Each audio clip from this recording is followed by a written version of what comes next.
Canada is now in a trade war with its largest trading partner, the United States.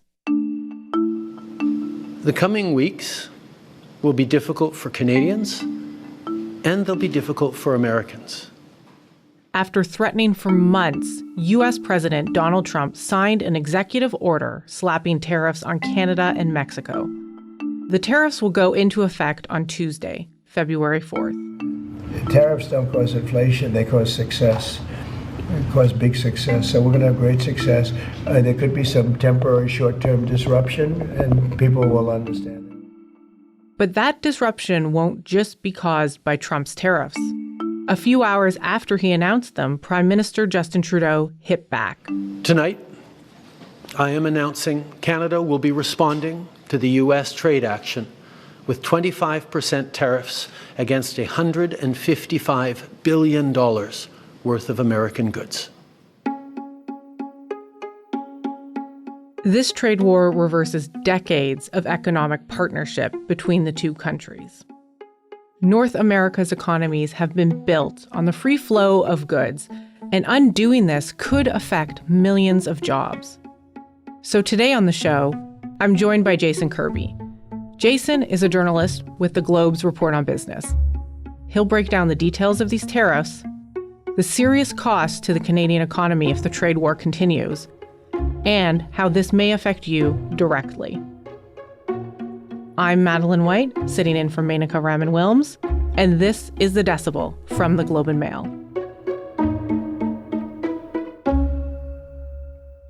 Hi, Jason. Thanks so much for joining us on a Sunday. Thanks for having me on. So we should note that we're here talking at about 1 p.m. on Sunday afternoon. This has been a fast-moving story, so we're going to talk about what we know as of right now. So to start, I just want to establish a bit of a timeline because a lot has happened in the last week. Jason, how did everything unfold? Well, everything began to unfold with the election. And then shortly after, we get the announcement that Trump wants to impose these tariffs on Canada, Mexico, and on China. And then, we were all bracing for that. That was supposed to be as of day one, which feels like 10 years ago now already. But it was only January 20th. Exactly.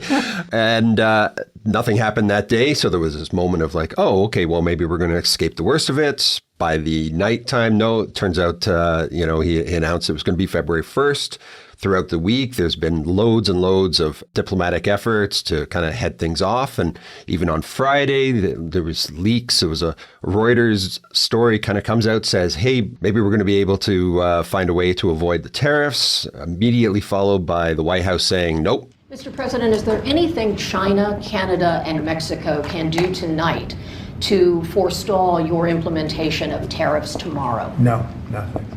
Not right now, no. Sure enough, we've got them now. Yeah. And they come in on Tuesday. And so I think the way it was on Saturday, because there was a lot of anticipation on Saturday, we had Trump kind of announce that he'd signed the executive order around like 6 o'clock, and then Trudeau came in and addressed everyone at like 9 o'clock. 9 o'clock last night, yeah. Yeah, a lot has unfolded in the last 24 hours, and there's still a lot of uncertainty in the days ahead. So let's dig into this a little bit more. Can we look at Trump's executive order here? What are the details of the American tariffs?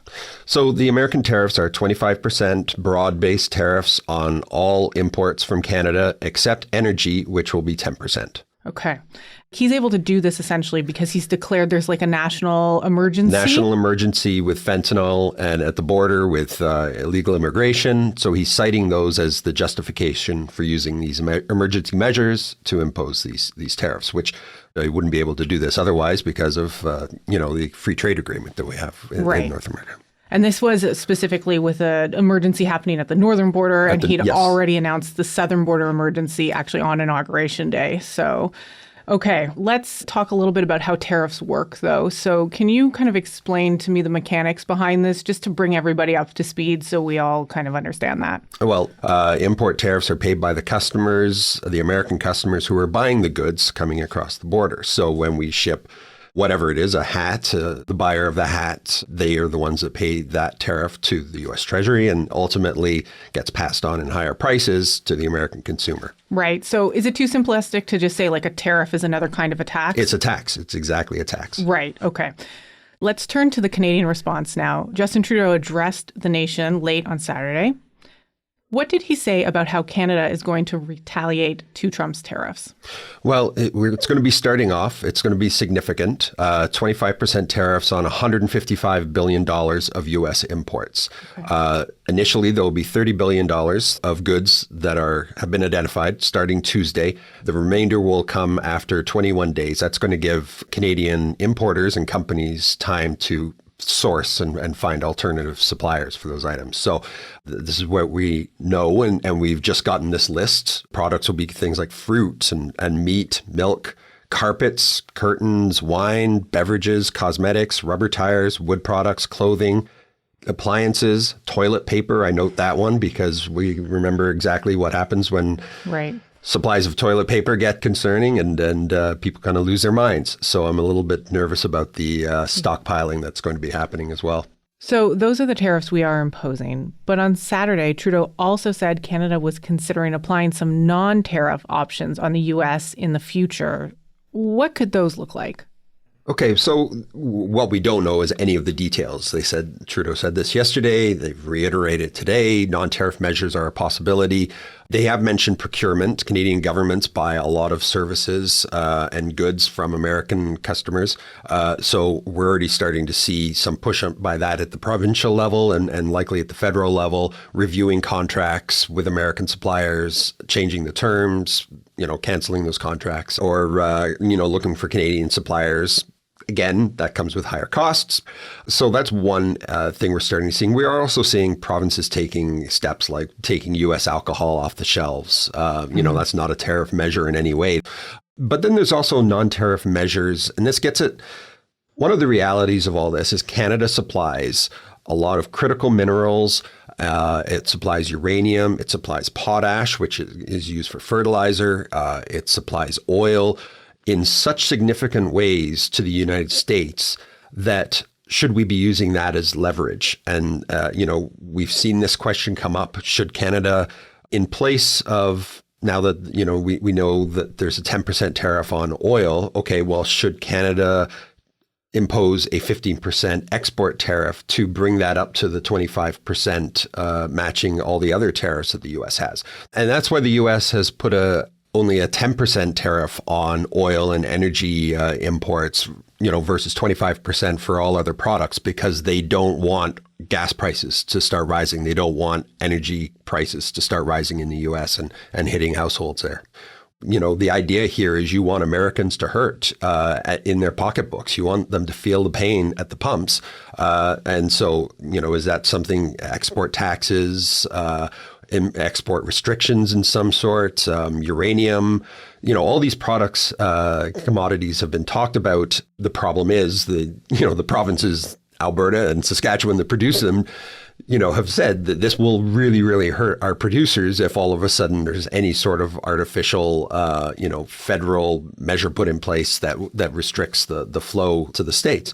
So there's a constitutional challenge right there that is going to have to be dealt with. But if Canada were to impose export taxes on commodities, it could theoretically take that money, rather than putting that money into Ottawa's coffers, it could funnel it right back to the province right away.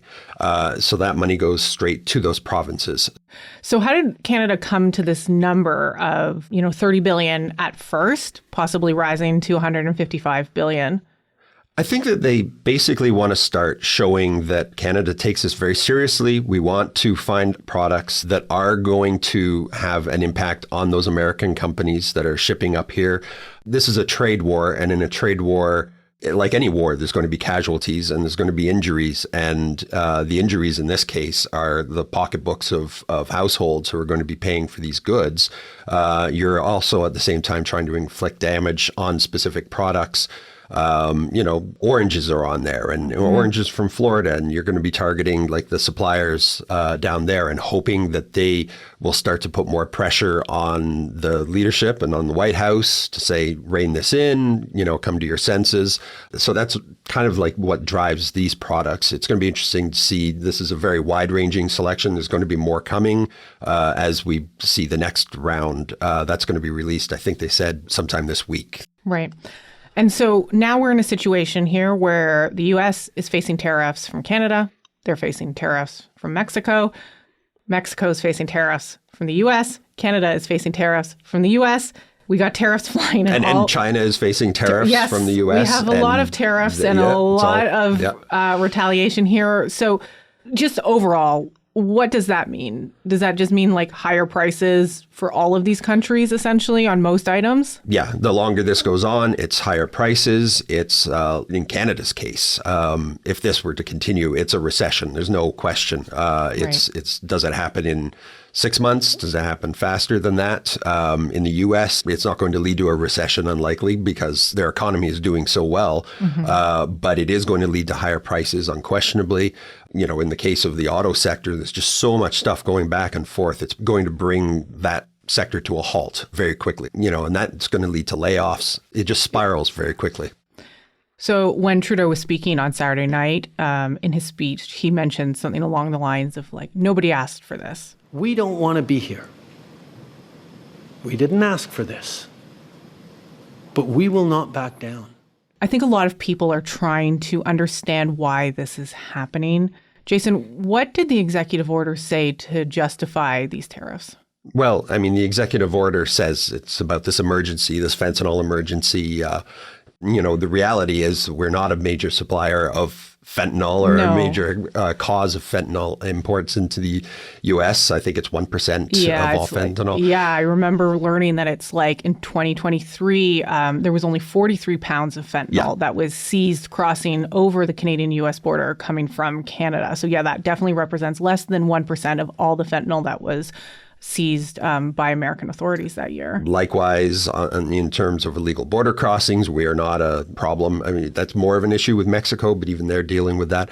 But the other thing that Trump has repeatedly hammered away at is this idea of that Canada has been taking advantage and exploiting the United States for years because of the trade deficit and this idea that America's been taken advantage of, and they're subsidizing us through this trade deficit.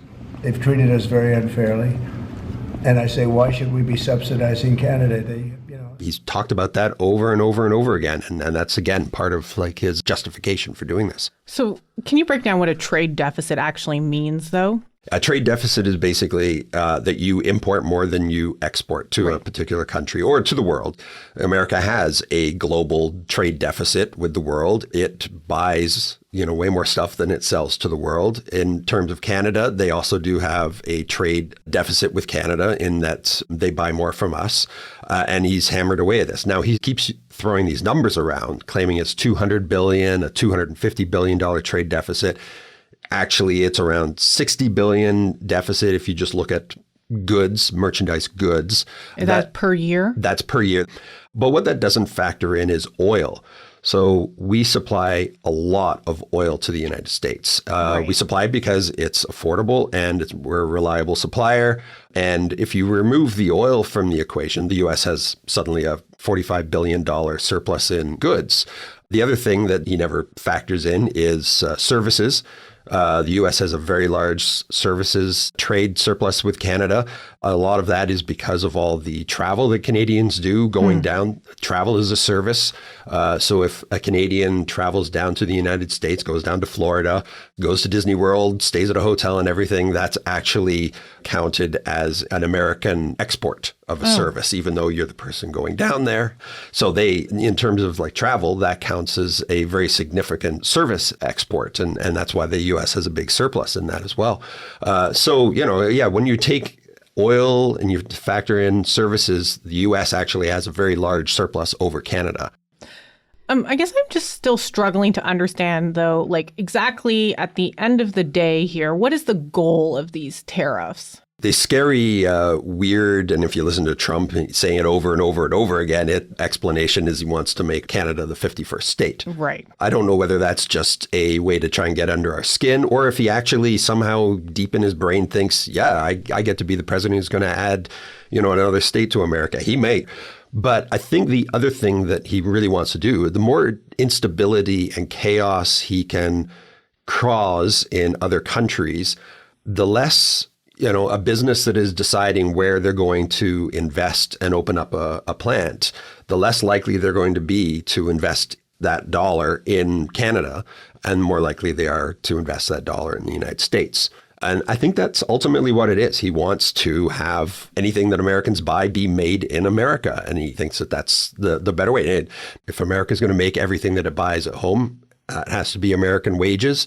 Somebody has to pay for those goods, those cars, the fruits, the vegetables, the eggs. Americans are losing their minds over the soaring price of eggs right now. So, if everything was to come from America and be made in America, it's going to have to come with made in America prices that would factor in the higher wages. Right. Now, presumably, though, also the U.S. government is going to generate quite a bit of revenue from this, because not all of the American companies will stop buying Canadian goods or Mexican goods. Some of them will just pay the tariff. So is this ultimately about tax revenue? He talks about this as well as, hey, we can reduce corporate taxes, and then we're just going to enjoy this bounty of import tariff money. He seems to think that it's the other countries that pay that, even though it's the American importer that's going to be paying the duties. But even if the importer pays the duties and passes that along, the amount of revenue that they're going to generate from that is dwarfed by the amount of revenue they currently get from their existing tax base, whether it's corporate or personal taxes. And so it doesn't come close to making up that gap. It also fails to acknowledge the fact that over time, if there's these big duties, American businesses will start to scale down how much they import, and that revenue source will just decline as a result. I mean, an import duty is basically meant to slow the amount of that product coming in from another country. If that happens, then you're going to start over time not generating as much revenue, I guess, from the import duties. So the math doesn't math at all. We'll be right back.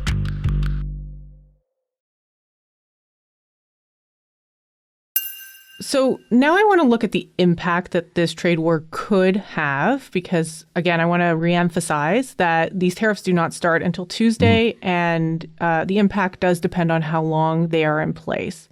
But let's start by looking really big picture here. What kind of impact might this have on the Canadian economy?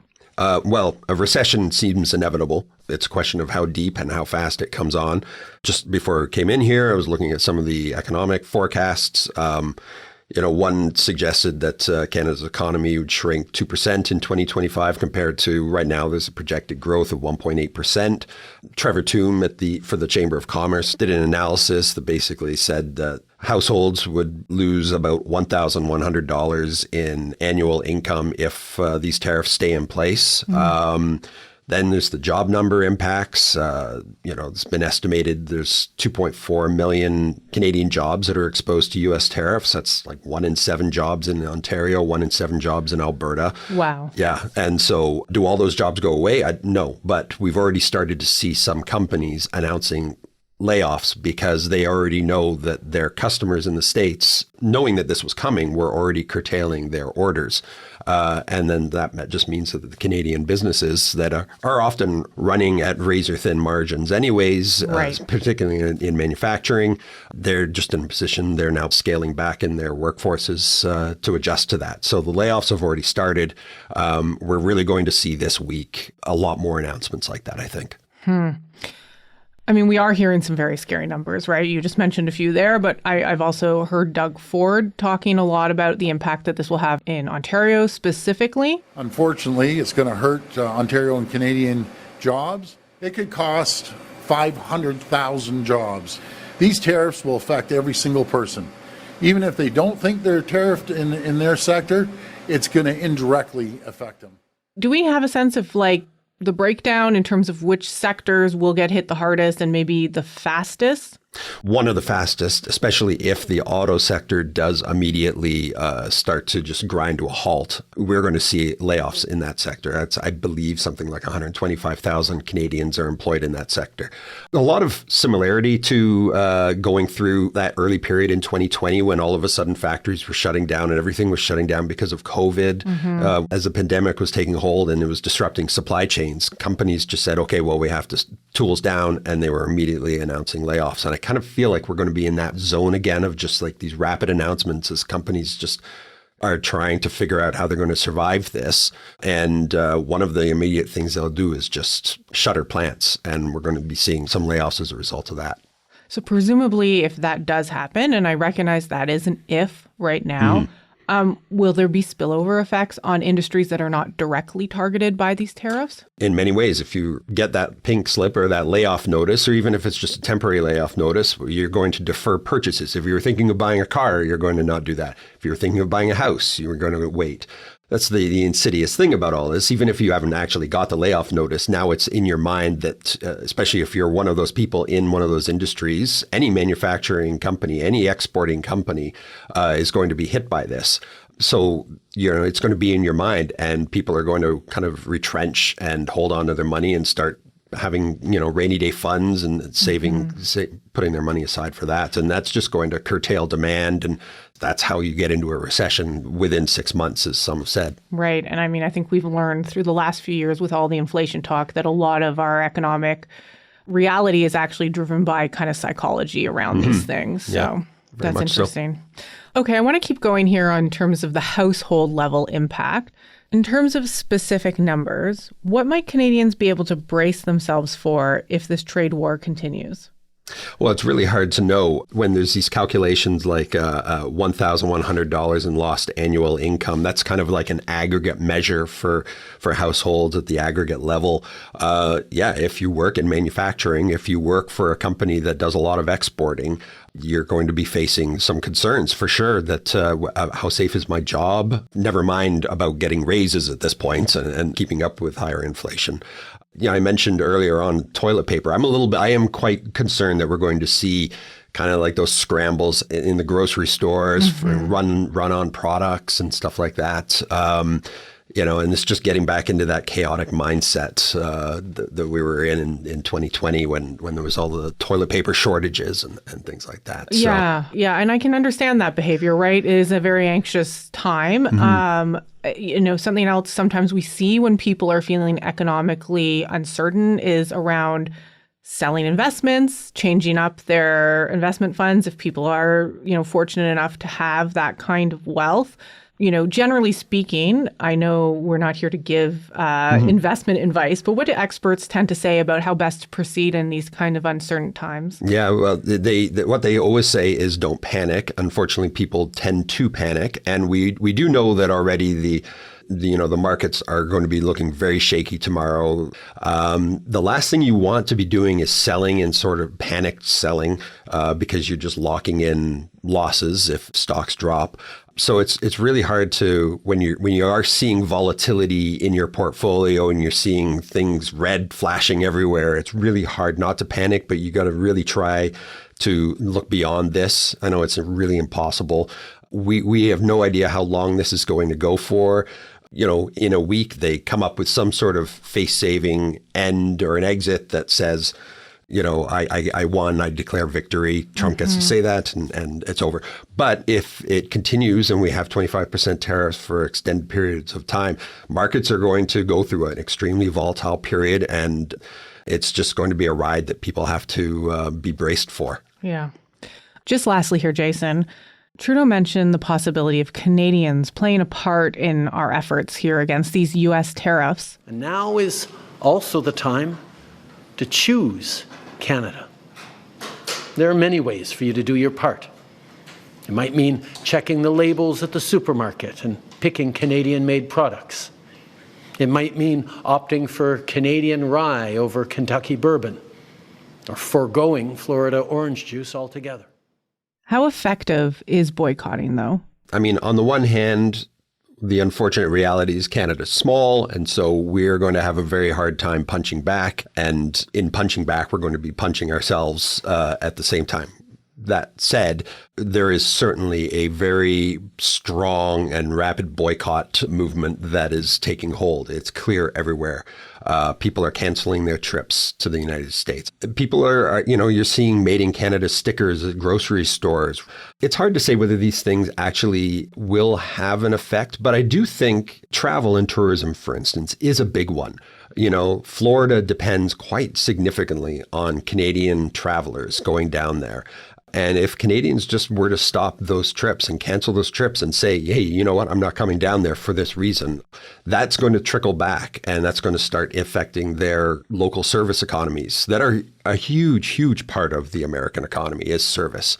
That starts to have that momentum of hopefully putting pressure on sane voices who somehow can get the president's ear and start to say, look, we're all hurting down here as a result. The problem here is if you start down this thing of, well, I only want to buy Canadian stuff. Well, guess what? Canada imports a lot of stuff from Mexico and, from South America and Europe. You don't want to get into a situation where you're saying, well, we don't want to buy anything from those places. We need that stuff, or else we ourselves are going to be facing incredible inflationary pressures. If all of a sudden we stop buying from those places and you only want to be buying Canadian products, those products are going to start to rise in price and it's going to be more inflationary. So, yeah, no one wins in this. There is no way of punching back without breaking your wrist. There's no way to do anything logical in this situation. That's what really makes it so frustrating. Jason, thank you so much for joining me today. Thanks for having me on.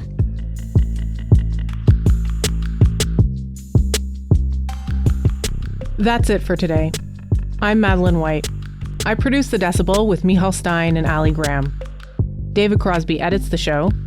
Adrian Chung is our senior producer. And Matt Frainer is our managing editor. Thank you for listening, and I'll talk to you tomorrow.